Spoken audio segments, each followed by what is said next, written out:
Sunny skies and a fantastic afternoon greets us here today as we travel over the borders of the Atlantic and head ourselves over to Montreal here in Canada, because Circuit Gilles Villeneuve will play host to the first round of the Grand Prix Series here on Racebot TV, streaming live on iRacing Live next. Introducing a whole new form of racing to the best online racing simulation in the world. This is Dirt Racing on iRacing.com. Race online at some of America's most legendary dirt tracks, including Eldora and Williams Grove. iRacing is the premier online racing game featuring NASCAR, IndyCar, sports cars, and now World of Outlaws, the leading sanctioning body for dirt racing. iRacing is easy to use and features a centralized ranking system to make sure you have the best experience at any skill level. With a massive inventory of high-precision laser scan tracks and cars with an unmatched dedication to quality and detail, iRacing gives you the most authentic online racing experience available. Thanks to iRacing's dynamic track system, developed specifically for dirt racing, tracks change over the course of a race, just like your favorite dirt track on a Friday or Saturday night. From a slick racing groove all the way up to the cushion, iRacing's dirt tracks deliver non-stop racing action. Partnered with the World of Outlaws, iRacing is your source for the most authentic dirt racing experience available, featuring 4 brand new tracks and 11 new cars, including street stocks, Legends cars, late models, NASCAR trucks, winged and non-winged sprint cars, with much more on the way. Join the Dirt Revolution on iRacing.com and start slinging mud today.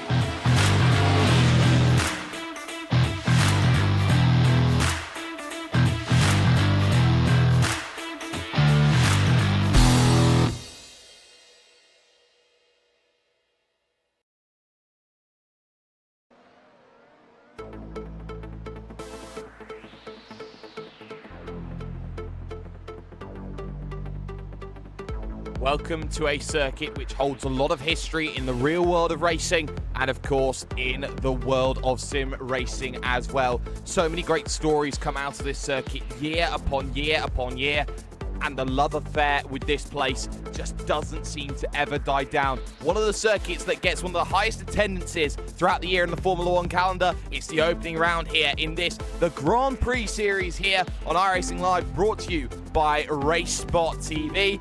Good afternoon here, ladies and gentlemen. It's hashtag Do You Mind. Jake Sperry joined in the commentary booth with 2 good friends of mine, Mr. Jack Stiles and Mr. Cameron Walsh as well. Jack, we're currently in the midst of qualifying here. 8 minutes to qualify, 2 laps to get yourself sorted, and many, many familiar faces turning up for the books on a 63 grid, 3-split race.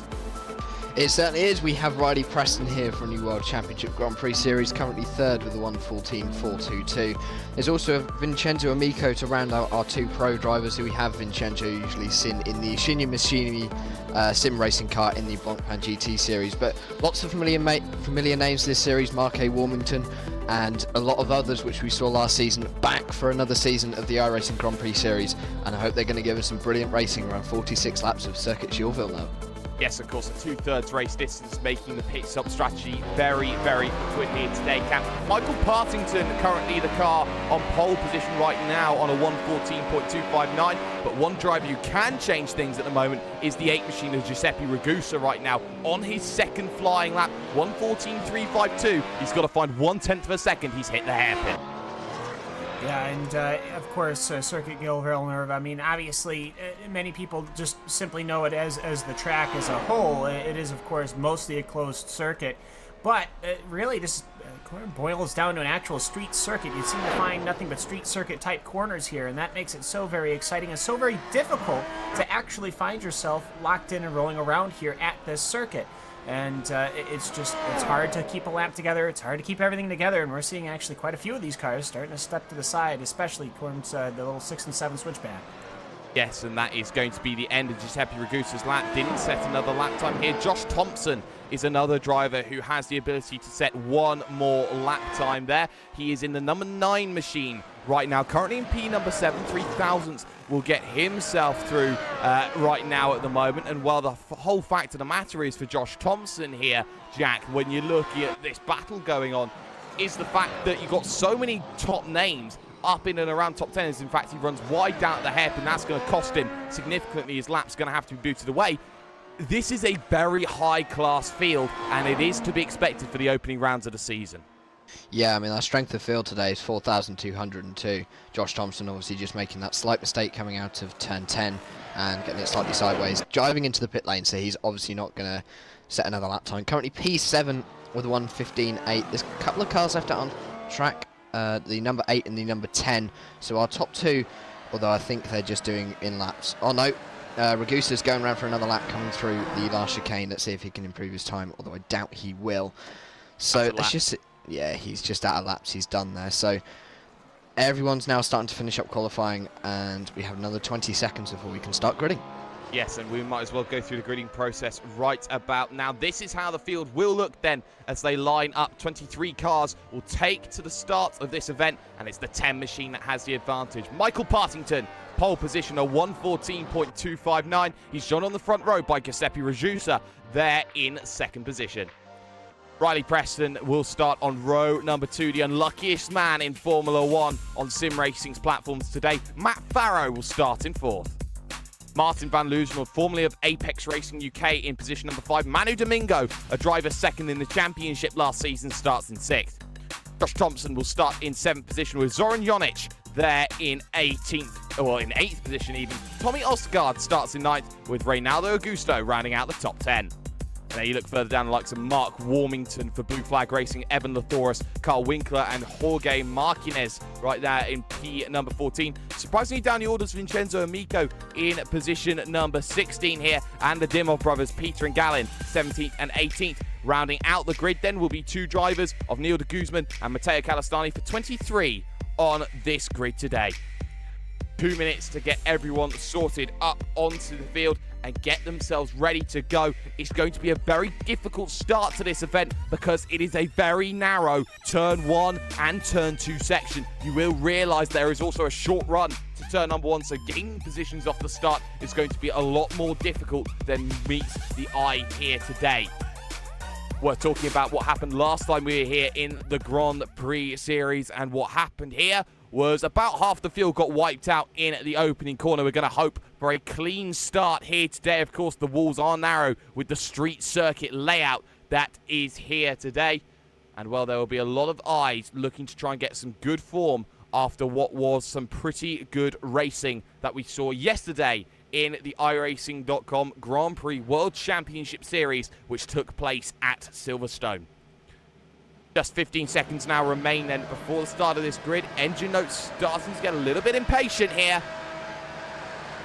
And let's get ourselves underway. 46 laps is on the grid and going. Partington doesn't get the best start in the world. Side by side they'll go into turn number 1, and Ragusa is going to hold it around the outside inside for turn number 2, and he's going to try and hold that run, get it away. He will, as he now moves himself up further in the positions. We are almost all clean, are we? We are all clean, and Thompson runs into a few issues in the early goes. Big incident at turn number 3. Marquez involved in that one there, Cam.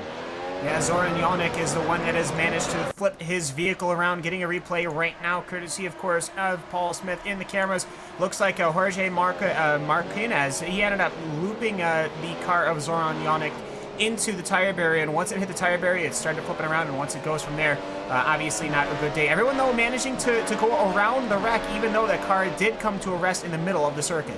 Yeah, that was Zoran Jonic then, who was having the massive flipping party down to the inside. Tries the driver Martin van Loozenhoorn as he gets past Manu Domingo to get back up into position number 5 on circuit right now. His next target is Riley Preston for the Orion race team. Now, this is a driver that's quite interesting in the form of Riley Preston here, Jack, because he drives for Orion only in Grand Prix circles. Any other time, he's part of the Evolution racing team. It's one of the most unique deals in sim racing. It is, because it means that he has the support of Orion in the World Championship Grand Prix Series that we saw yesterday at Silverstone. But also, when it comes to GTs, you have a completely different team, you have a completely different ethos. So driving for two teams is actually very difficult. Obviously, we see Evolution Racing Team in the Grand Prix GT series. They're very competitive in that. They did quite well at Zolder last time out. So Riley Preston definitely does get his fair share of different cars to drive, but also having that different teams, that could actually adjust the way that he drives and adjust his way to actually the way he is towards the different teams. Yeah, it certainly can. Just seen a little bit of contact between Evan Lathoris in the 18 and Carl Winkler, of course, sim racing in the 14. Lathoris now struggling as Jorge Martinez, who was involved in that lap one incident, now trying to have a look into this big chicane. Then on the brakes, right, left, little bit of a difficult apex to deal with because you have that wall right and menacing on the right-hand side of the circuit. Run now down to the hairpin. This is where Kubica had that massive crash about 10 years ago, Cam. And this circuit, it certainly doesn't take any prisoners, especially in the mid-pack of this field. Car turned around. Yeah, I was going to say, just as you were speaking of that, you managed to jinx Josh Thompson there. Thompson ended up going around. He's managed to loop it perfectly in a 360, get it back on the pavement, and he is off and away. Unfortunately, he will be completely by himself. He's now the final car on the circuit right now and back in position at number 22, of course, with Zoran Jonik now retired. But either way, though, Josh Thompson, not only is he going to be well back, he's going to be out of the DRS range as the cars are throwing themselves into corner number 1, 2, and 3 once again. Yes, DRS in activation. We are past the 2-lap barrier that's there. Tommy Osgaard in the 3 machine, getting close to the back of Reynaldo Augusto. Has to take a bailout there at the corner of turn number 6 on circuit. And that's going to really compromise his run with Matteo Ugolotti just behind. And he is a driver who's already in 3 laps, up 10 positions in this race today, Jack. He is storming. That is a brilliant start to make 10 positions in the first 2.5 laps. That is absolutely awesome. Obviously, probably just taking advantage of the incidents we saw on that first lap. So Ugolotti is doing very well up into P9, the Italian, making a name for himself. Maybe going to try and do the Pro Series later on this year. I wouldn't be surprised if we see him as a contender for the World Championship Grand Prix Series next year. Maybe, obviously, we have great drivers who do that. That's obviously coming in season 4 as he comes down into that final chicane towards the Wall of Champions. But Ugolotti there just sitting in 9th. Everyone else seems to be very calm at the moment. Ragusa is still leading from Parrington and Farrow. So the top 3 are covered by about 1.2 seconds, probably not even that. And everyone's trying to stay close. Riley Preston just staying in 4th, waiting for anyone to slip up in the top 3. Certainly is here, and of course the DRS trains here become a bit of an issue. So when you can't get close enough, when you have the dirty air and all the vortexes working around, you are always going to be trying to struggle to get back onto the path. For Partington, he has lost that position off the start, but he has a long time to really make that happen here right now as the P7 battle continues to go on. Tommy Osgaard still trying to get back at Reynaldo Augusto, then onto the break, second chicane, not going to happen for him there as the gap just opens up again. And Cam, something that I am talking about here is strategy, because this is only a 2/3 distance race of 46 laps. Track conditions today is 37 degrees on the track. That's not too bad. There might be a case to be made for going for a 1-stop, but of course the no-stop seems to be the ideal call. More than likely, as the lead battle is kicking off, as well as the battle between Augusto and the car of Tommy Osgaard. So looking at the lead is Giuseppe Ragusa, as he ended up managing to pull away. They probably came very close through the switchback left, right, and that's probably on the exit of that is where Partington lost all that speed. You can actually see Matt J. Farrow in his car, his Blue Flag Racing car. He ended up as starting to snap loose these cars. These cars, I think the noses are getting pretty loose here, which is surprising. I would normally suggest, at least my logic of downforce would be that this is probably more of a moderate to high downforce track, simply because of how fast you have to go into these chicanes. Certainly you're going to lose time on that extraordinarily long back stretch, and of course the front stretch, which literally is the same straight with chicane put into it. But either way, I would still expect these guys to be running a bit more downforce, so perhaps maybe the temperature's not as high as they would expect. As you were saying, it's 74 degrees Fahrenheit, but it's 98 on the track, so that couldn't possibly be it. So it's interesting to see just how snappy these cars still are, even after 5 laps of racing. Yeah, it certainly is, as Tommy Osgaard did make the move on Reynaldo Augusto on that last lap. At the front of the field, you're going to see this train come into play. Riley Preston on the back of this train will be looking to try and make that push here. Position number 9 starting to get a little bit tasty, Jack, which you've seen. Oh my word, Martin van Loozenhoorn getting a huge scare from Manu Domingo though, heading into the final corner. He looked to the inside, he bailed out of it, moved to the outside, a huge wiggle from the driver of van Loozenhoorn. The pair of them are very lucky. They are. Just looking a bit further down the field, Ronaldo Augusto has made it back up into 8th. Tommy Østergaard actually, or Ronaldo Augusto, sorry, dropped down to 8th. Tommy Østergaard up to 7th. But Matteo Ugolotti got a bit of a tap from Peter Dimov on the last lap coming into the hairpin at the bottom of the corner. Although it looks like no damage, but that battle was unfortunately just spread apart and nothing's really happened. But Riley Preston just got the fastest lap of the race, a 1:16.4. That is the best lap we have seen so far, 6 laps into this race. Ragusa still continues to lead. Yes, he does. And Riley Preston, that experience coming into play, one of those drivers with that fabled black stripe on them as part of the iRacing World Championship Grand Prix Series. But of course, Riley Preston is one of those drivers who does get very unlucky, especially this season, Cam, in the World Championship Series. He's managed to find himself in 2 or 3 incidents where he has been taken out of the event, and he's probably one of the most unluckiest drivers in the world. Ragusa under a lot of pressure. Partington all over the curb, though, is going to really compromise the run. Matt Farrow now has an opportunity. Yes, all 3 have their DRS flaps open, of course, minus your leader, Giuseppe Ragusa. I'm pretty sure that Ragusa's running a bit more downforce than the cars in front of him, and it's fairly simple to just say, look at how well his exits are, and look at how well his entries are. Look at how he goes into 4 here, and will he be getting a little bit over Partington? Partington's car just looks like it's moving a lot more under suspension load, and so either way, Ragusa, he might be running a little bit more downforce, which means, of course, when they enter that DRS, that flap in the back of the rear wing that does drop down, it will end up giving, of course, much less drag. But even with that, I think maybe they would be able to catch up regardless. So, of course, with that DRS flap, he closes on the chicane very, very quickly. And if you haven't practiced entering the chicane at that speed, I think we're seeing what we've seen the last couple of times he's entered that chicane, which he has had a bear of a time with it. He's getting very close now. We'll see that flap come up, they'll go down the straight, and we'll see exactly what I'm talking about here, where I don't think Partington really is used to entering the chicane at that much speed with this setup.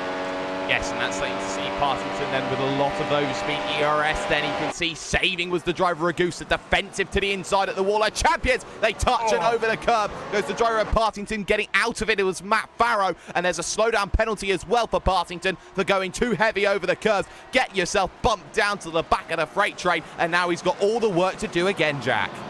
He has, and that's unlucky there for, I think it was Farrow, but that incident coming through into the wall of champions, not something you want very early on in the race. That can cause some damage, and just dropping back there in the field, it was Mark Partington. I was watching a bit of a battle back and down in the field.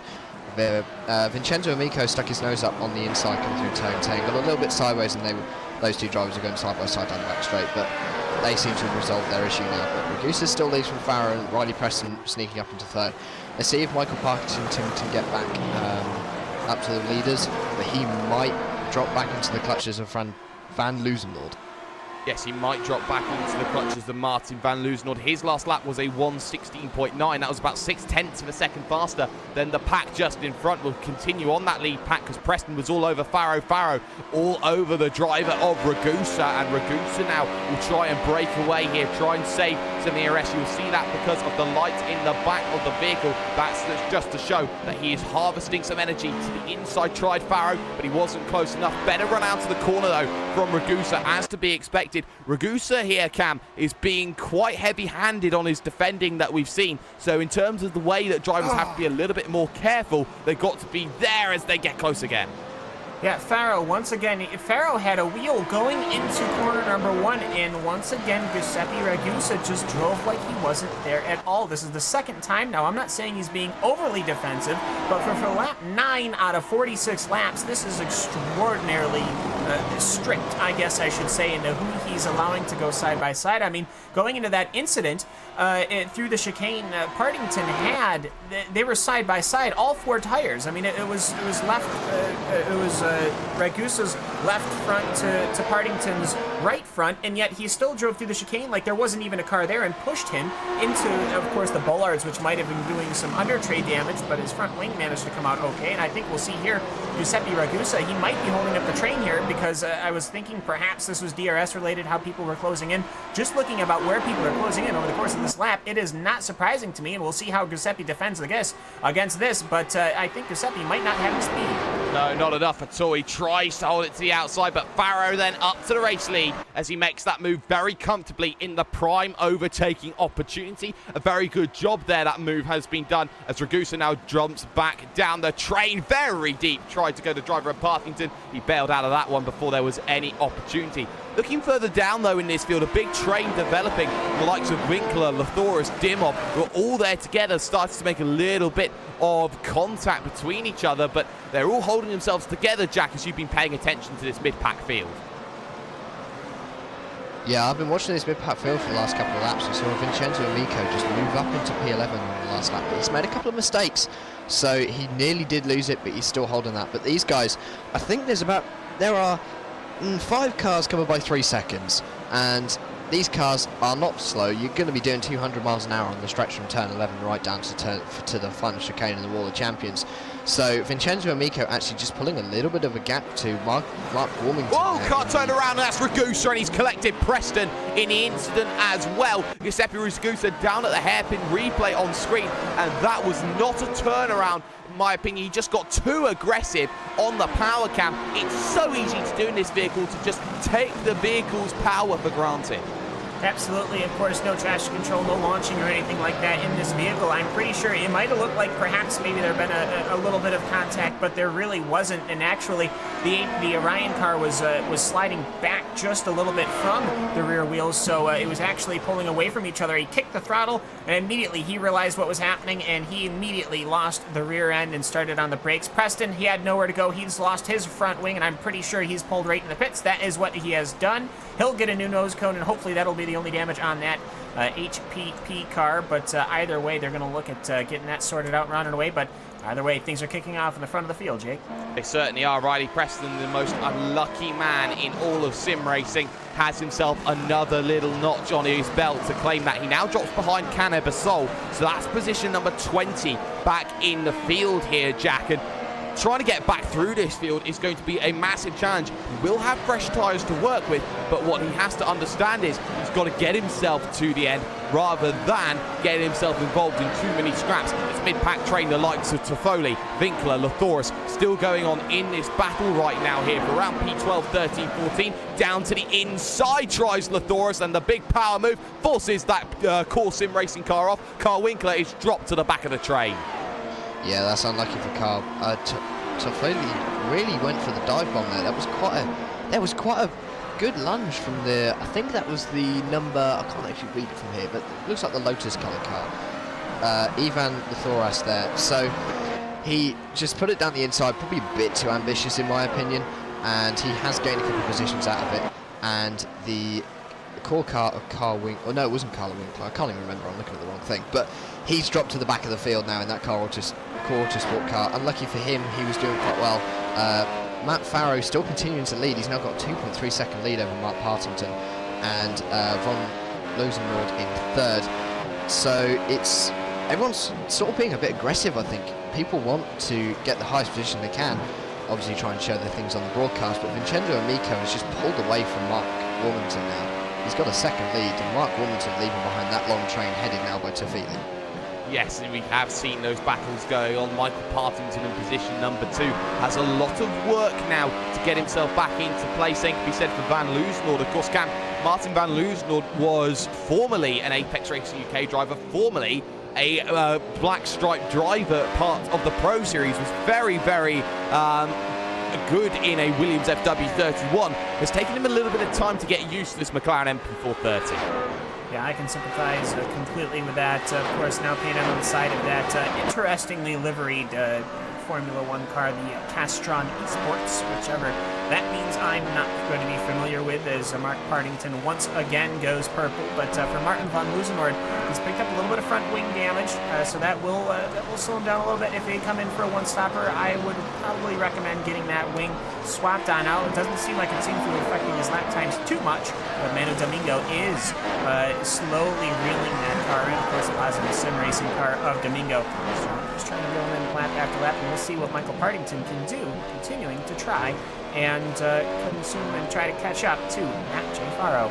On the left-hand side of your screen, you can see the positions gained plus or lost. So you can see a lot of gains on that top 10 board. The likes of Faro, +3. You got the likes of Van Loosenhoorn, +2 Domingo, +4 for Tommy Osgaard, +12 Ugo Lotti. Someone, Jack, who has managed to just hold his nerve and just managed to avoid all the landmines and the incidents that's happened. It's sometimes not about who's the quickest driver in the field. Sometimes it's about who manages to get the best amount of luck. Yeah, his car has got no damage on it. He started right at the back of the field in P19 and out to P7, so he is doing extremely well. And on iRacing terms, he is the 4th worst driver in this split, but currently showing that he deserves a lot better than he is credited for. So he has Peter Dimov behind him, who has in turn gained 9 positions after starting right at the back of this field.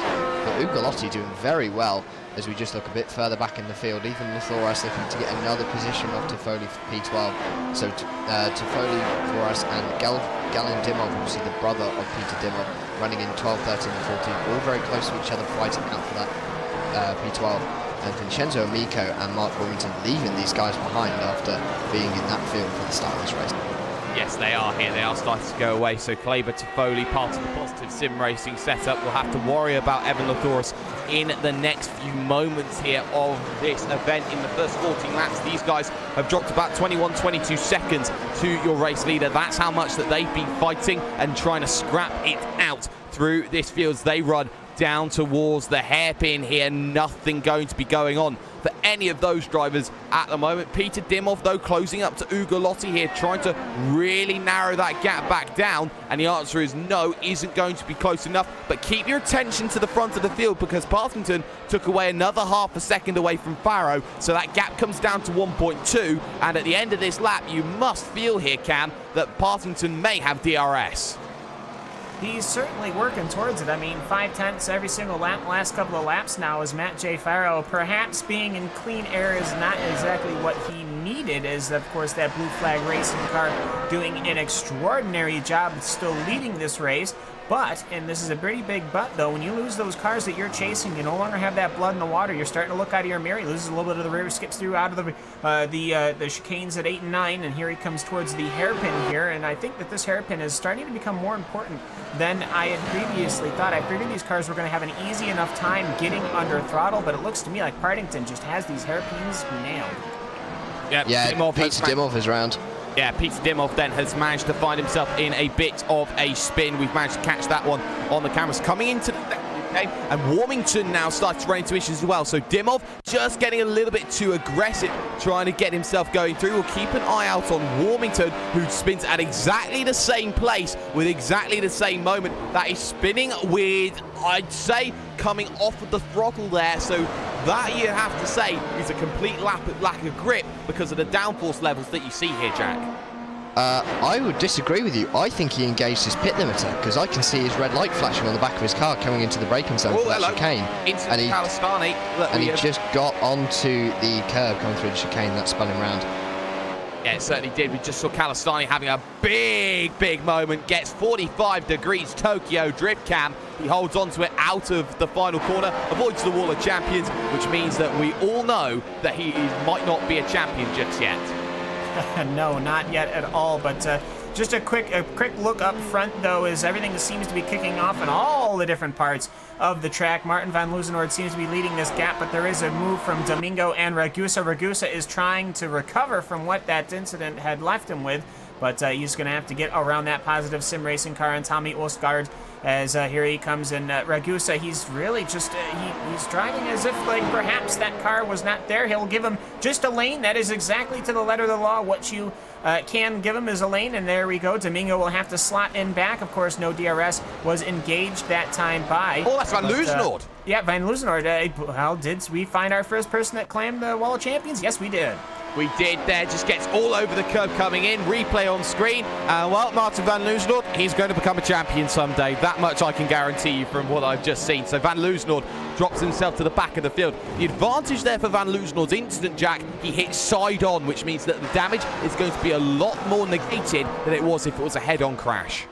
He already had front wing damage coming into that corner, so I wonder whether he was struggling for grip. Just missed that second apex, went straight into the wall of champions. So the damage won't be as heavy as if he'd have gone in nose first, which of course would have probably ripped off his front wing. But we're going to go back down to P13, back towards Gavin Dimov and Peter Dimov there. So the two brothers going to start fighting out together. Gavin Dimov just trying to get back some positions that he lost, but Trifoli, Martinez has got past Trifoli for P13 as well. I wonder where that happened. Must have happened a bit earlier on in the lap. So these two were side by side coming into the 3-4 chicane, and Martinez just managed to get up the inside of Trifoli. A good move, or around the outside even. Good move. Yep, leash change. Michael Partington then gets the lead going down the inside, and that was a very comfortable move there, Cam, that we see here on replay. He just got so much overspeed there because of the fact that Farrow was going to be saving, and there wasn't really too much resistance there in terms of the racing for Farrow. Farrow just decided that staying behind was the good idea. Yeah, it was a fairly straightforward pass. I think perhaps Fowler realizes, okay, maybe I don't have that pace. Maybe Partington has just gotten that pace. Maybe I'm just happy to be there. I don't know. But either way, though, still second place with a 9-second gap. I'll take that any day of the week. But either, just throwing it on back now to really these trains that we have. We've got two large trains as it stands. We've got everyone from the car number 3 on back. That's Tommy Osgaard, so that's Osgaard, Ragusa, Domingo, Loozenord, which I'm surprised that Loozenord's suspension held up. And then you've got, well back, down in 14. There's been an incident. Josh Thompson and Carl Winkler has ended up finding each other after corner number 4. Yes, and that's Josh Thompson then, who had that first moment, spun the car around, and well, for that driver of Winkler, he tried to thread the needle, and well, they got a little bit tangled up, and for Josh Thompson, that's going to be end of day for him there. Winkler will manage to continue on his merry way. To Foley then has also had himself an instant coming out of turn number 6-7 there, Jack, and that was a case of getting on the power, turns the car around, tries to get himself turned around, but has to wait a long time because of the blind nature of the exit of the corner. Yeah, these cars have got lots of power. That corner is very hard as well because you have to be on the power whilst turning. So you have to balance the car, balance the downforce along with the power, just maybe a little bit too much. Lucky no one collected him, but no one was really behind him. He was running on his own. So he's dropped down the order a bit as we saw two cars side by side as we go past. But Mark Warmington, what's going on here? I can't... Mark Warmington. Oh, Riley Preston and Mark Warmington together on circuit. Yes, they are here, and Riley Preston has managed to get his way past Mark Warmington there, down towards turn number 1. In fact, before that, in towards the final corner. And again, it's that overspeed, DRS and ERS. You can really work up over 300 kilometers an hour here today, Cam, to really make these moves happen. That's what we're seeing, what's happening right now. And when you are seeing these moves, we are seeing Riley Preston now trying to get himself back through the field, back up now to position number 15 out on circuit. Yeah, and it just throughout this whole race, this second pack was really all thrown up together, and they were pretty much all one and the same, following each other, DRS every single lap. They seem to have really been split by that incident between Thompson and the other car there, the Core Sim Racing car, Carl. But either way, though, they're still following each other, but I'm noticing a lot less DRS, and that is going to be very important because this pack now, it's starting to turn into perhaps a pack of who can actually run the laps cleanly and who can actually run your speeds. The closest I think I see right now is P10, and that's Evan Lathores, Peter Dimov, and Galvin Dimov. But either way, though, we are starting to separate, and that is almost, I'd say, a good thing, Jake. We've had quite a couple of incidents in this one.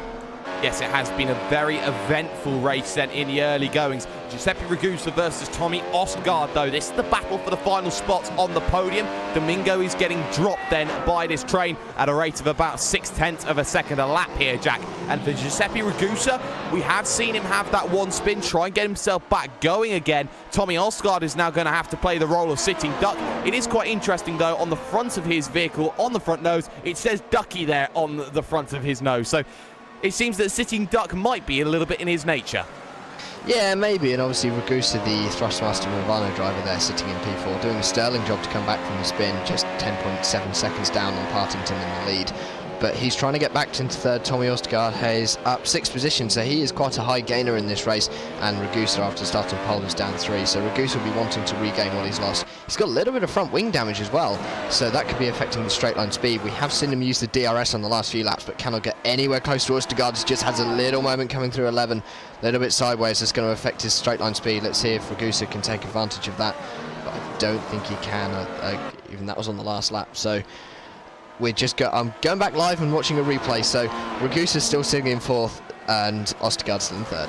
Traffic becoming an issue then for the leaders in this event as Diego Jimenez Hormilia manages to just negotiate going out of the way. Despite this, we've only had 2 retirements so far in this event. Zoran Djonjic and Josh Thompson as well are both drivers that have lost themselves out of the event. But Matt Farrow has completely lost contact to the back of Partington. Partington is now effectively clear here, Cam, as he looks to break away towards the second half of this event. As they're heading into corners 1 and 2 once again. That's why I think that Farrow wasn't, I don't want to necessarily say he wasn't racing Partington. Obviously they're racing, they're up front at the height of what could be considered road racing here on the iRacing service, but when you realize that somebody's faster than you and faster every single lap, I mean, that was 7/10 that last lap. Both cars were clean. They had a little bit of lap traffic that time, so maybe the lap times were a little screwed, but overall, when you realize somebody's doing, almost a second a lap faster than you, it's not that you're going slow, because trust me, he's going fast. I mean, Farrow is going very, very quickly. You just realize that there's really nothing to gain by trying to defend it that difficultly. I mean, you can cause an incident, you can cause anything to happen, and really throw away your race. I mean, he qualified in 4th, Matt did. He's in 2nd right now. He's got an 11.5 second lead. That's massive. I'd say just stick with it. Just stick with it seems to be the plan for Ragusa, though. He does need to try and find the back of Tommy Ostergaard here. A bit of a wiggle coming off the exit for Ducky there as he tries to get himself going through. But for Ragusa, Jackie, it is going to be a case here of how does he try and get himself into that half a second window. You can use all your ERS if you want, but you know that you have to charge that up lap after lap. So in terms of what Giuseppe Ragusa needs to do, how does he try and stay onto the back of Tommy Ostergaard through a very difficult and very tight and twisty opening section of the lap? That's obviously for Ragusa to find out. Obviously, you want to be taking as much speed as you can, getting as much or as late on the brakes as you can. Also mean you can brake a little bit harder, gain back a little bit on energy recovery. So obviously these cars with the ERS systems, when you brake, it recovers the energy. And it's the same in the LMP1 cars we see in the FIA WEC. So it's the same kind of system, and then it's obviously deployed through the motors. When he hits the throttle, it's obviously deployed automatically as well. But Ragusa trying to use all the might he can, all the DRS and ERS he can to try and get back onto the back of Ostergaard. But Ostergaard smoothing away slightly, I think. He's pulling out a bit of a gap now, about 0.6 of a second. He's still getting a little bit sideways. Then rear tyre's probably going to be going off. I would be very surprised if we don't see him in the pit lane soon as we come up to the halfway point.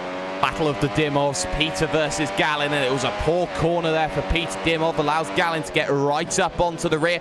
Right then left will follow here of this second chicane out on circuit, and again the dirty air becomes a factor, and Gallin Dimmov drops back a little bit. But you have to say here, Cam, he is in range as they look to hit the hairpin and now try and maximise that run coming off of the corner. They are close together, but close is one thing. Getting past is going to be certainly another idea entirely.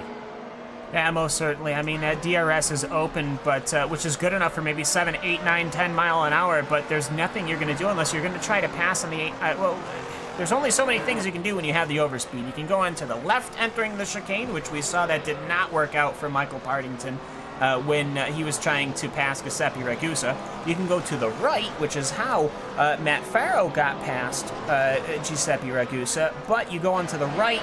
Now, if they turn into you, now you're going to have rim damage, and you won't have any access to the pits in case you need to get something fixed. So it's very difficult, especially in these cars, unless you make a full, clean pass and then slot in front, or perhaps slot in the middle so they can't counter either way, left and right. You're going to have it as a massive wiggle for Gallin Dimmov, as he just slides just a hair back, almost collects that outside wall, which is something I was very frequently doing here at this circuit. I spent most of my time freaking out about the Wall of Champions and the hairpin, where I would always seem to find myself crashing at that hairpin in particular, but the Dimovs now separating. Battle between Evan Lathoris then and Vincenzo Amico as well here. Battle for P9 out on circuit. The 5 of Amico, formerly a black stripe driver as well here, Jack, and under a lot of pressure now as Lathoris makes it very comfortable down to the inside and takes that position very, very easily. So Evan Lathoris now up into that position number 9 out on circuit. And for Lathoris, it's a case of now just trying to run the laps that he knows he can. He has dropped in this last lap, though, another 0.8 of a second to Reynaldo Augusto and the likes of Ugolotti as well. He's got to get back to him because there's 1.8 seconds of a gap. Yeah, Lathoris made that move look easy, straight up the inside or down the straight of Vincenzo Amico. But Vincenzo Amico is a pro driver, Jake. He drives for Shimnu Massimi Sim Racing, so he has experience in iRacing, but he's usually seen in GT cars, not a familiar face in open wheelers. So it's interesting to see actually how well he's doing. He's having a great race at the moment, sitting in P10 with Evan Lathoris into P9. Yeah, certainly is. Riley Preston fastest lap, 1:15.828, about to approach Galen Dimov at the pace of 2.5 seconds a lap that we are seeing. So next lap, he might be looking to try and make that big move here in this event. And the new wing certainly does seem to be working as Amico has spun the vehicle down at the hairpin, and that is going to be really costly for his race as he drops himself now behind the driver of Riley Preston, Cam. I was going to say, if he started pulling forward, Riley Preston would have needed a new wing. But either way, though, Vincenzo Amico did exactly what you need to do. Open up that playbook, because that's what you need to do when you spin it and you see people oncoming. You hold the brakes, and Riley Preston, he's gotten up now to what will be the 12th position, or which actually, yeah, it's for the 12th position, as here comes Amico into the pit lane, as we have one car into the wall. Yeah, that's Reynaldo Augusto then, who has got himself into the wall, and that is a very weird place for someone to go into the wall. Coming out of 2, it seems to me that's technical, because it seems that the steering must have locked straight there, Jack, as he went straight into the wall at turn number 2. Game over for Reynaldo Augusto from position number 8. I wonder whether he had a failure with hardware, because that's very peculiar indeed. He doesn't look like he's made much of a mistake. It's very straight lined at the moment, coming out of 2, coming on the run down into the chicane. Yeah, it looks like he had a hardware failure because his steering went straight automatically. So unlucky Augusto for that, or unlucky for Augusto there, out of the race, which promotes everyone behind him up into P number 8, including Evan Lathoris, on the move at the moment, who is up 4 positions from where he started.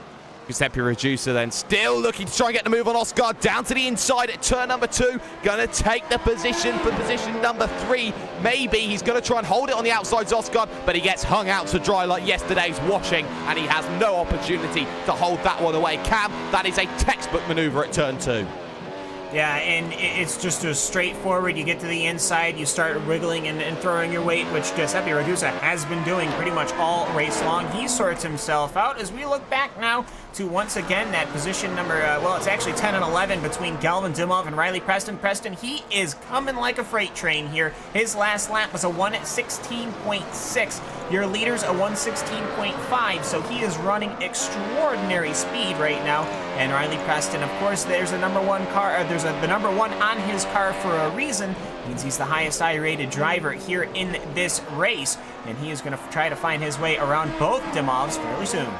Yes, but the issue he's got is that the driver in front of him, Alan Dimov, will get the DRS from Peter Dimov. So if anything is going to happen, he's going to have to rely on Peter Dimov losing that position and falling back down the train here today. And it is worth noting the only driver to break into that 1:15 barrier is that number 1 driver of Riley Preston, driving for the Orion race team. Here comes Galen Dimov to the outside of his teammate. They touch on the way down into the chicane. They get so lucky that it ends the way it does. There's damage, though, to the driver of Peter Dimov. Preston does so well to get his way around, Jack. He does. That's a very good manoeuvring by Riley Preston. Obviously, Riley Preston, one of the best. He drives in the iRacing Grand Prix World Championship Series. So he knows his way around iRacing, knows his way around the cars. But the Dimovs, just looking like they had a bit of... One of the Dimovs obviously got round Preston. Oh, that was very close. Very lucky to avoid that. So He's up now into P number 10, only 7 positions down on where he started. Next target for him will be Galen Damov, who is only around 1.2 seconds ahead of him. Yes, but of course that gap can be closed down quickly if your name just so happens to be Riley Preston here in this event. Tommy Osgood seemed to lose the back here in this event now, Cam, of that driver Giuseppe Ragusa. Ragusa has checked out of the hotel and decided that he wants to go on a nice little drive around the circuit of Montreal, because he's now got himself about a second's worth of a gap here, maybe a little bit more here in the situation. The answer is going to be 1.1 seconds on circuit. That's enough to break DRS. We're talking about the front of the field as well. Matt Farrow has kept the gap at about 1.7. Yeah, I mean, in Giuseppe Ragusa, I mean, yeah, sure, you're checking out a hotel, you're driving around Montreal. Montreal's not the greatest place to drive in. It's very tight, there's a lot of walls around there, you don't really get to see what you're coming in on. Occasionally, you have to go very quickly left and right, and at the end of the day, you just find yourself going around in a big old circle. But either way, he seems to be enjoying it either way. Especially with that damaged wing, he is doing a heck of a job running extraordinarily fast laps on that one. But just throughout this race, though, we've already seen quite a lot of drama, Jake, and I have a feeling we're almost just about halfway, and it's only getting started from here. Yeah, it is only just getting started right now. Riley Preston still trying to apply that pressure here in the battle for position number 9 with Galen Dimov. Isn't close enough to really make this one happen just yet. Needs a good couple of corners or maybe a couple of mistakes out of Galen Dimov. Dimov, though, in terms of his racing here today, he's actually gone and run this fastest lap of the race, a 1:16.5 the last time by. That's the amount of pressure that is being heaped upon Dimov. Not the best of runs, though. Takes the wider exit, very similar to the likes of Gregor Hutu in the way that he would have driven the Montreal circuit. But here comes Riley Preston with an insane amount of overspeed. Will have to make the move late. To the inside he will go, and he'll try and squeeze the man out. He will squeeze the man out, Jack. Very good move. That was an awesome move by Riley Preston. Just use his speed, hitting 340 kilometers an hour coming down that straight, coming down into that final chicane. Lucky that Galen Dimov didn't turn into him there, because Galen Dimov had a late turn in for the chicane. He missed his turn in. You could see him wanting to turn in, but he just couldn't because there was a car on his inside. Riley Preston already storming away from that car and has got about a 1.4 second lead over him already. Yeah, he certainly has. That's a very good move that has been done. And of course, with the battles that continues, you never want to miss a moment here on RaceSpot TV. The final 15 coming to you in just a moment's time. We're going to take you RaceSpot TV at break time.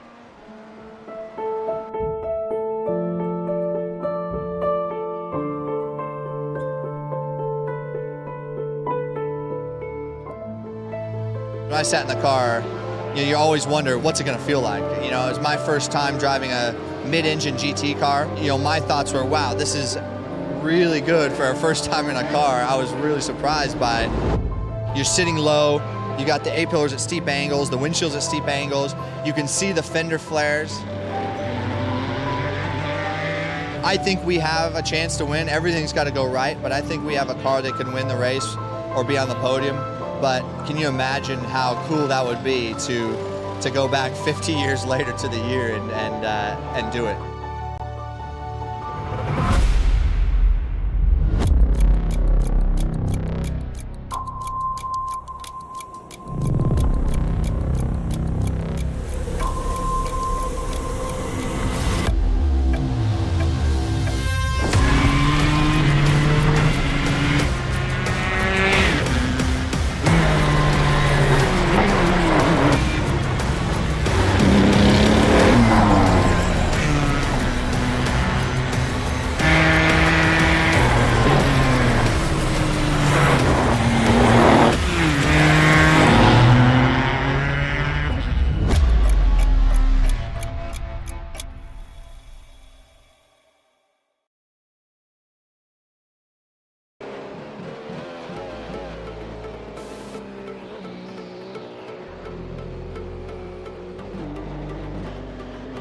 Riley Preston just making an easy job of Evan Lathoris as he moves his way up into position number 8 on his recovery tour. He's now just down -5 for the event today. Tommy Osgood comes down onto pit road here as we've just seen an incident whilst the cameras were away. Unfortunately, we won't be able to show it to you.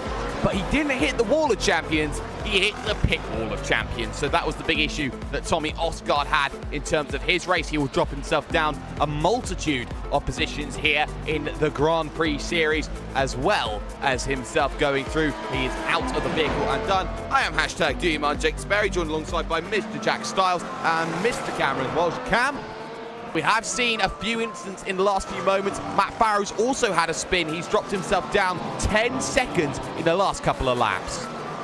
He still has about a 6-second gap between himself and Giuseppe Ragusa. He's just got to stay focused on it. 15 laps now. These tires, they're probably getting towards the end of their life, but just as we had presumed, there weren't going to be people trying to make a two-stopper, which I understand. This is quite a lengthy pit lane, and it does take quite a while to drive that lane. Plus, your merging is pretty difficult on its own. But either way, Matt J. Farrow, he is now only got maybe 5 seconds with him and Giuseppe Ragusa, but the lap times, very similar. Yeah, lap times are very similar. Jorge Marquez versus Matteo Calistani, the battle for position number 12 out on circuit here. The difference in lap times has been very, very minimal here, Jack, between the pair of them. But Calistani, a driver we normally are used to seeing in the midfield right now, seemingly trying to keep himself going. The 7, though, has a little bit of damage. Whether it's cosmetic or not is another story. Yeah, the 7 has damage. Marquez has sustained steering damage. His steering is slightly off. We've seen that coming down the straights compared to Calistani, who has no damage. So Marquez on that last lap was 2/10 slower. He probably wants to get that position, make it up into P11, a little bit of gain of iRacing. I'm not really sure how many points he will get for that. So let's see if he can make a move. But at the moment, Calistani running some brilliant laps, running in P11 at the moment. Probably would like to be a little bit higher. I think everyone who is sort of below about P10 would love to be a bit higher, but at the moment, that's probably the closest battle we have on circuit at the moment between Marquez and Calistani. Marquez probably getting a little bit close now into about his 6/10 back from Calistani. So if he got DRS, which he will do this time on the straights, he could make a move up the inside coming into the wall of champ or the last chicane or turn 1. Yeah, certainly could do here. Could the driver of Jorge Marquez, if he can get that good enough run, isn't able to at the moment. But of course, Peter Dimov is running a little bit slowly across the circuit here, only running 1:18.6s. That's certainly not the best of his ability. So Peter Dimov now will become the latest target for Calistani. Want to keep an eye out though on Riley Preston in the 1 machine, because he is closing down Matteo Ugolotti here, Cam, at a rate of 1.4 seconds a lap. The gap is just 2.4. Yeah, Ugolotti seems to be having a bit of troubles through the slower turns. While he does have good top-end speed, I think for Riley Preston, I actually think, just as I was about to think it, I think he actually lost the rears a little bit, but he did end up catching it once again. The car seems to be twitching quite heavily, but you know what? Perhaps that's where Preston is finding that speed. He has left Evan Lathoros in the dirt. And he was just going to be closing in on. He's not going to be close enough for DRS. But either way, perhaps Riley Preston is going to be able to close in next lap on Ugolotti. But either way, though, everyone's still circulating fairly straightforward right now. And the only battles I see are really between Peter Dimov, Matteo Salasti, and Jorge Marquez. Yes, they are, and of course the issue for Calistani there, he took all out of the corner, just completely compromised his exit, now has allowed Marquez an opportunity to try and close in, but there's DRS available for that driver of Matteo Calistani. It means that he is just unable to really close that gap down in. Of course, our cameras provided to you by Esteban Balog, our official camera packs for gourmets here as Calistani looks to go through here, and of course our official graphics partner is And Designs. Make sure that you check him out and all the work that he's been doing as well. Marquez unable to make that move there, Jack, as he tried to get himself through. He tried everything, but everything didn't work. No, it didn't. Going to the outside through turn 2 probably isn't the optimal line, but he's right back up to the back of Matteo Calistani now. He was on the back of Peter Dimov, so we've got a 3-way fight for P10. Peter Dimov, the slowest out of the 3 drivers, and Calistani and Marquez will want to be clearing him as soon as possible, as we just see Calistani looking to make a move as they come into the 8-9 chicane, but not quite making it happen. Maybe he'll do it down to 10. Maybe he'll use the DRS that he's going to get down the straight towards 13-14. Yeah, that might be the best case scenario for him right now. Dimov takes a pretty wide line to try and open out the exit on the corner, and he opens out the exit well. A little bit of a wiggle from Kalistani as he tried to get himself into play. Didn't quite work out for him though. But for the driver of Riley Preston, he gets himself through down into turn number 1. Comfortable move on Ugolotti. He made that one happen really, really well. Now position number 6 for the number 1 machine. Done very, very easily. But behind that, though, in towards turn number 1, Dimov still holds that advantage. Kalistani looks to the inside, but Cam wasn't close enough to make something happen. Well, he threw to the inside when there wasn't an attack to be made, so he scrubbed that speed, widened the exit that he is going to need to take in order to take corner number 2, and that's why you can see Dimov taking a much more relaxed trip through corners number 3, 4, and 5, now heading to 6 and 7 and build up that gap. That's how this circuit goes. If you don't really throw the car properly through 1 and 2, you start to you really slow yourself down until about this sector right here when you start to catch on back up, which we're seeing, of course, that lime green Positive Sim Racing Formula car is closing in nicely. He gets through the chicane fairly cleanly right now with Marquinez just holding on to the rear of him. But either way, Peter Dimov, well, this is where you start looking into your mirrors. See how wide of an entry Dimov takes. Now he gets on the throttle up through the gears. Now this time, actually, Salasani is able to have a very good run of it. His DRS flap is not open, though, and there it goes. Now it's open, and we'll see here. He'll go to the inside here, and he'll try to make that pass. Will he close the door? He will not. He'll leave it open. He could have closed that easily, but on the way, he's going to take that position. Good racing from each other, and here comes Jorge Marquinez on the inside. Marquinez then trying to take advantage of the door that was widely opened by Kalistani. He gets down to the inside. He's got to hold the advantage, though, and he gets more than a car's nose width to get himself back into position. He now needs to chase down Kalistani even further. He jumps up into position number 11 out on circuit here. I do want to talk about Preston again because I don't believe he's going to be done before the end of this event here, Jack, because he's got himself 9 laps to go before the end of this event. He's about 4.5 seconds back of Martin van Loosenhoord, and he's running about a second a lap quicker than the man. He is, and he's only about 10 seconds back from Manu Domingo as well. I think he might stretch to get that 4th place of Domingo, but he will probably catch Martin van Loosenhoord and most likely get past him. Van Loosenhoord, obviously, big damage on the front of that car from where I think he ran into the wall of champions earlier on in this race.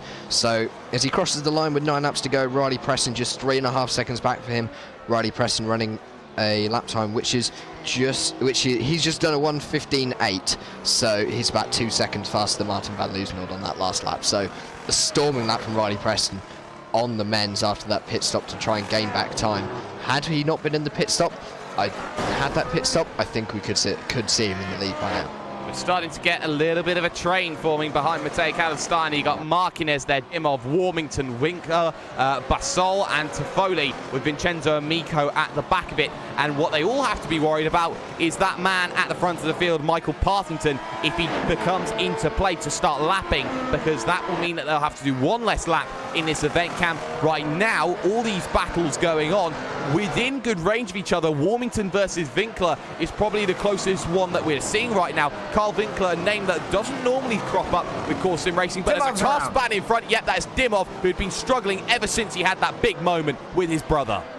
Yeah, and he does manage to wait. That's exactly what you want to see. We'll get a replay of it, actually, here, as he just loses the rear on its own. I think he might have actually taken a little bit too much curb, which slowed his left front down just enough to spin the right rears around. But either way, he's trying to work his way there. I think he's running out of tires. He's cutting right now through the chicane. Perhaps he's overheated them. And here comes Michael Partington. He'll have to go around Peter Dimov. But just as you were saying that, looking up forward, as Telber Toffoli now is defending against Vincenzo Amico, I have to say here, now that you mentioned that, Jake, with Partington, it is going to be, I think there's enough laps. There's just under 10 laps to go. He's got the speed right now. Will he close in on everybody here? He will have to try to fight his way through as Toffoli. He goes through the the graded covering parts, so he'll have to give time back. But if he has to start working his way through this train's going to get even tighter, and it's going to become even more harder to pass each other with that leader working his way around. Yeah, it certainly will, as Claver Toffoli had to worry about Vincenzo Amico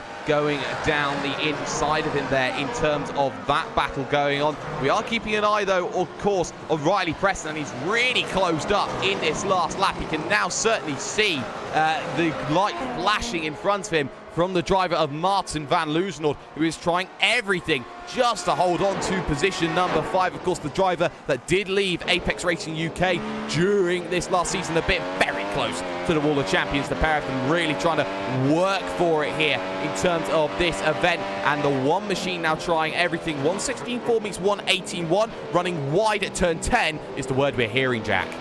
Yeah, he just ran a little bit wide there for Van Loozenhoorn, running obviously probably a bit too much speed. That front downforce damage affecting him just far too late on the brakes. So that's affected the gap. The gap now down to 1 second. Riley Preston, maybe we could see a chance for an overtake on this lap because of how much faster he is. He was a second and a half quicker on that last lap, 1.6 seconds quicker. So we know he's got pace, but it's catching is one thing, passing is another, Jay. Oh, we're getting the Murrayisms out. How wonderful here in the final stages of this event. Martin van Loozenhoorn trying to make this happen here as we focus on the Preston van Loozenhoorn battle here. Onto the hairpin they go, and it seems that Preston needs to find a really good run. Hasn't had it, and he's been struggling. He's taken about 2 laps to try and make things happen for him, but compared to him and Manu Domingo, I doubt he's going to catch him before the end of the race. Look at the overspeed from Riley Preston. He goes hard to the inside and takes the position away. Cam, textbook maneuver, and Riley Preston's not done. Van Loozenhoorn's going to come back at him. Yeah, that was a good night as far as the speed goes. Van Loozenhoorn, he would still be on the rear if it wasn't for the DRS on the front stretch. But my goodness, that was a very quick run through. And here comes Loozenhoorn. He's got a tire in, but it will not be sufficient enough to hold the 2 wide going towards corner number 3. They'll roll their way through 3 and 4, and then I'm pretty sure that wing damage from Van Loozenhoorn will end up being the slayer of him. And it almost looks to me like Preston perhaps has picked up some front wing damage, perhaps going over a curb of some sort. That might just be my eyes deceiving me. I'm not sure, but if he did manage to damage his front wing going over some of those curbs and running through this track, that obviously is not going to be the good thing. So yeah, it looks to me like perhaps he took a little bit too much curb somewhere.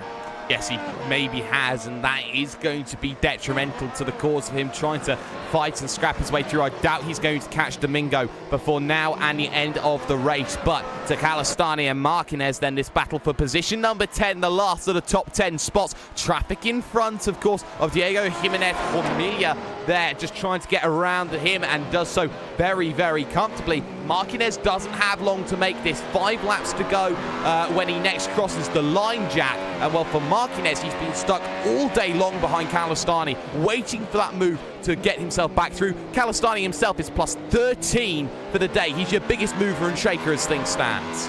He is, and if Marquez gets past, obviously he'll be knocked down to plus 12. Equaling Matteo Ugolotti there in P number 7, but Calistani holding Marquez off. I think Marquez has got damage which is affecting his straight line speed, and also because he has steering damage, that will mean it's affecting his cornering, so his cornering will not be as optimal as he would want it to be as we cross the line with 5 laps to go. But Marquez still wants that P10, wants that final points position, but I think Calistani will hold him off. I don't think Marquez has got the pace to be able to get past him, because Calistani was 2/10 faster on that last lap. And look at this 4-car train now behind that Cam, because Caner Basol and Vincenzo Amico have joined the party of Winkler and Warmington here. And for Warmington, he now knows that the pressure is being heaped upon him like a carvery right now, as he knows that Winkler wants to make the move. To the inside he looked, but he knows that he's just trying to force the hand. The game of chess happening in the final 5. Absolutely looking left, right, through these corners. There's just nothing in it for Warmington. Pretty sure at this point he might be the one with a higher downforce in this train, but we'll see. Of course, the DRS rules all down the straights from corner number 11 to 13 and 14.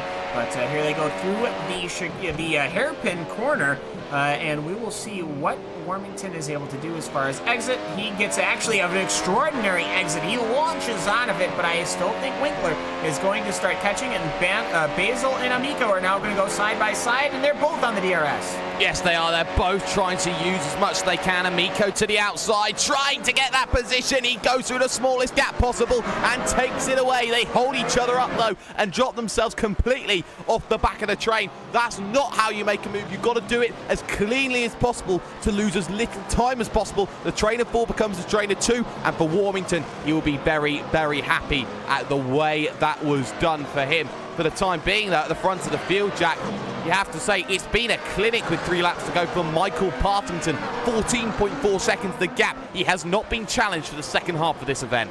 He hasn't. He has dominated this race. It's been a great drive there from Michael Partington in that number 10 car. He'll be more than happy with that win.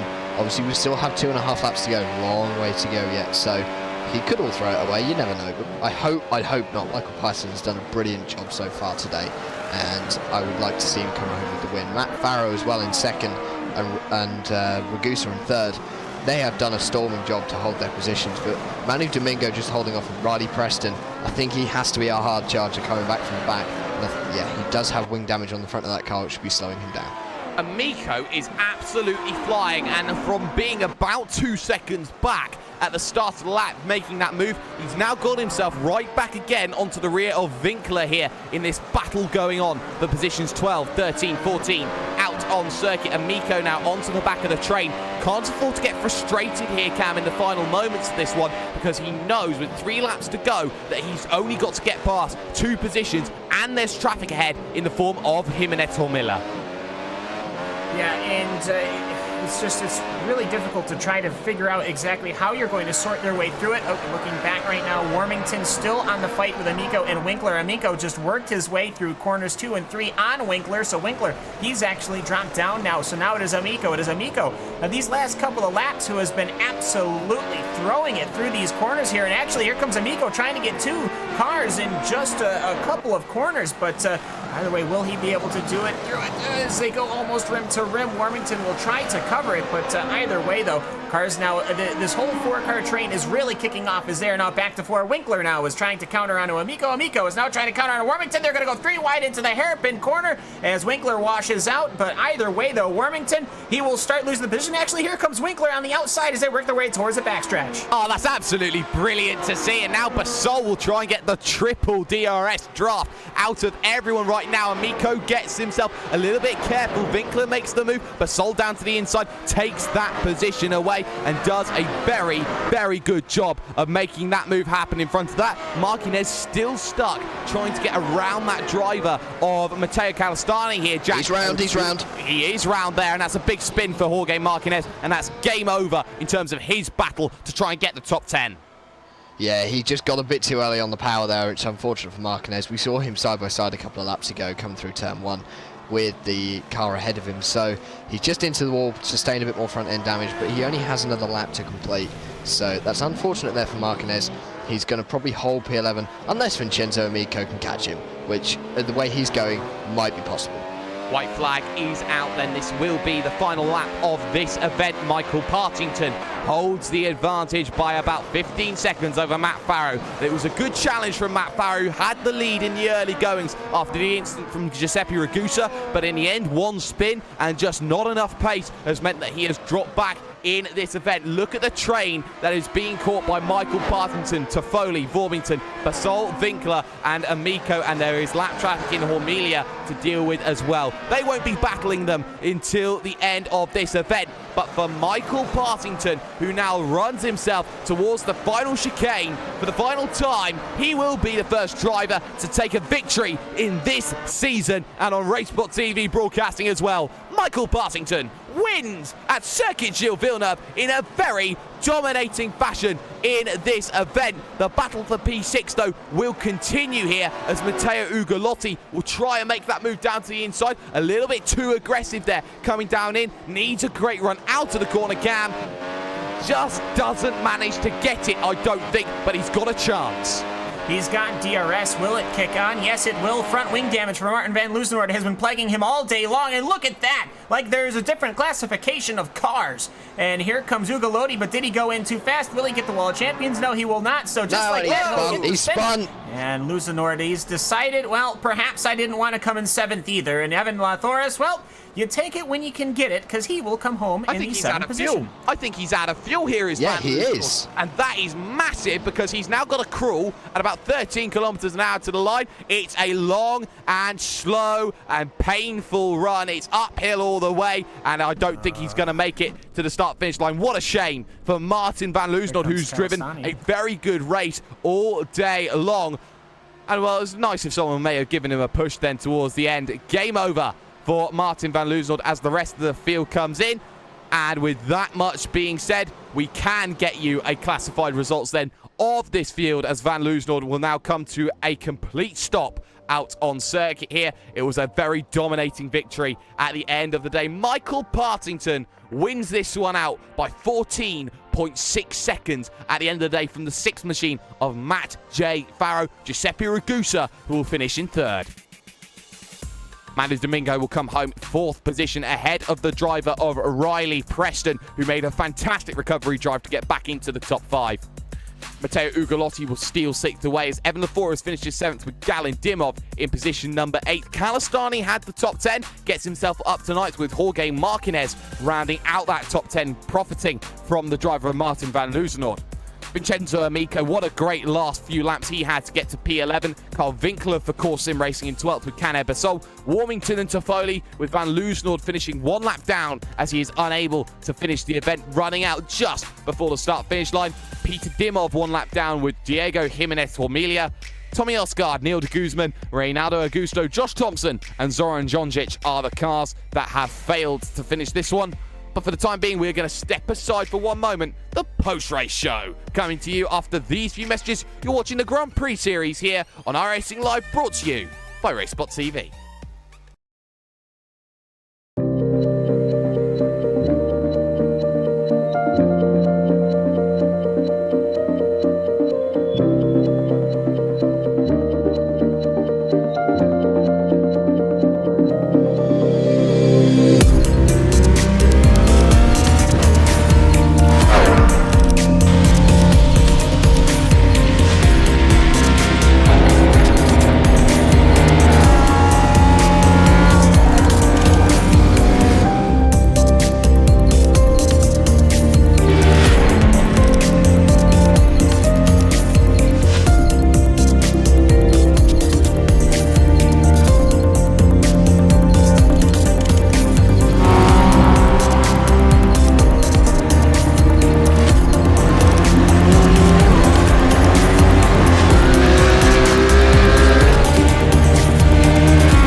Well, we've had a helter-skelter of a race here at Circuit Gilles Villeneuve, and as always, it seems to crop up with some brilliant, brilliant races. Who can forget what happened in the iRacing.com Grand Prix World Championship Series when Kazuki Umeshima was oh so close to taking that first maiden race victory and had it cruelly taken away from him by Gregor Hutu. But we had a very similar race here today with some great battles throughout the field here. It's the post-race show with hashtag Do You Mind Jake Sperry, Mr. Jack Stiles and Mr. Cameron Walsh. Jack, what we saw today was a clinic from Michael Partington, a true way of knowing that even though you lose that lead, you know that it will come back to you and that sometimes losing a position gains you two in the long run.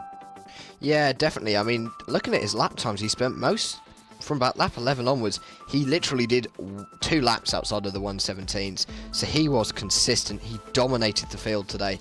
He did an absolute stormer of a drive, and he fully deserves that win. And getting 46 laps completed in under an hour. Matt Farah obviously finishing second, 14 seconds behind him, and Ragusa in third. So these guys had a brilliant race today, running very consistently, just keeping themselves out of danger.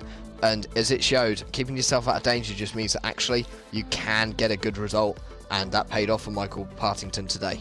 And I tell you what else paid off for certain drivers here today, Cam, was the amount of drivers who made a major amount of positions throughout that field. The likes of Matteo Ugolotti, who gained 13 overall. The likes of Matteo Calastani, who moved up a massive 14 positions for the race today. There were a lot of abilities to gain some positions from some very smart driving.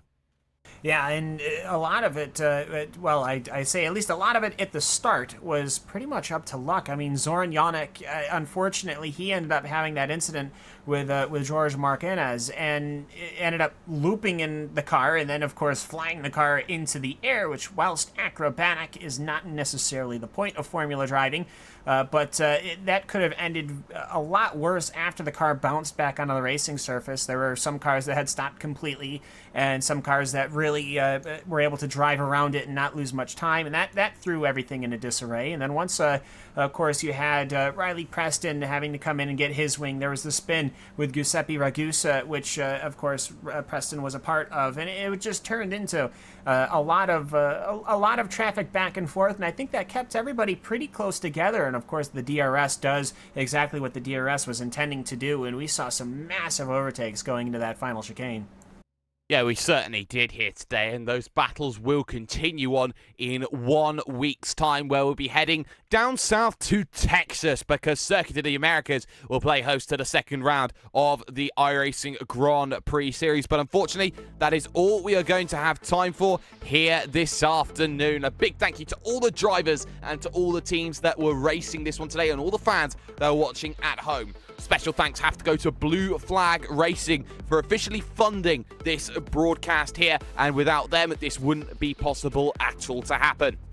Of course, you have to also give thanks to And Wern Designs, the official graphics partner here at Racebot TV. And of course, with Istvan Balog's track camera packs for Gourmet. Make sure that you check those out and make sure that you use those for your broadcasts in the future. Also, big shout out goes to ATVO and Apgineer, our official graphics overlay here at Racebot TV. But for the time being, that's been Mr. Paul Smith sitting very quietly behind the cameras. That has been Mr. Cameron Walsh and Mr. Jack Stiles. I have been hashtag Do You Mind Jake Sperry, and there is so much more that happens in the world of Racebot TV. Don't forget, the Skip Barber 2K World Cup starts up once again here on Racebot TV later on this evening. You don't want to miss that. You don't want to miss any more of what we have to offer.